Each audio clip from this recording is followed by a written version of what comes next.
அஸ்ஸலாமு அலைக்கும் வரஹ்மத்துல்லாஹி வபரகாத்துஹு. இன்றைக்கி நம்ம தெரிஞ்சுக்க போகிற ஒரு தகவல், மரண வேளையில் ஓர் அடியானின் தொண்டை குழிக்குள் உயிர் வந்து சேரும் வரை நிச்சயமாக அல்லாஹ் பாவ மன்னிப்பு கோருவதை ஏற்றுக்கொள்கிறான் என்று நபிகள் நாயகம் ஸல்லல்லாஹு அலைஹி வஸல்லம் அவர்கள் கூறினார்கள். சுப்ஹான் அல்லாஹ்.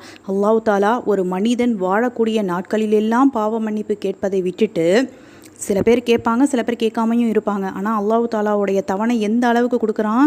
குறிப்பிட்ட தவணை கிடையாது. ஒரு மரணம், அந்த மரண வேதனை உன்னுடைய உயிர் தொண்டை குழி அடையிற வரைக்கும் நீ என்கிட்ட பாவ மன்னிப்பு கேட்ட அந்த நிலைமையில கூட நான் பாவத்தை நான் உடனே உனக்கு மன்னிக்கிறேன் அப்படின்னு சொல்லிட்டு வல்ல ரஹ்மான் நமக்கு காலத்தவணை அந்த அளவுக்கு நீட்டிச்சு கொடுக்குறான். இன்றைக்கி எத்தனை பேர் நம்ம செய்யக்கூடிய தவறுக்காக அல்லாஹ் கிட்டாடக்கூடியவங்களா இருக்கும் அப்படின்றத நம்ம ஒவ்வொருவரும் சிந்தித்து பார்க்கணும்.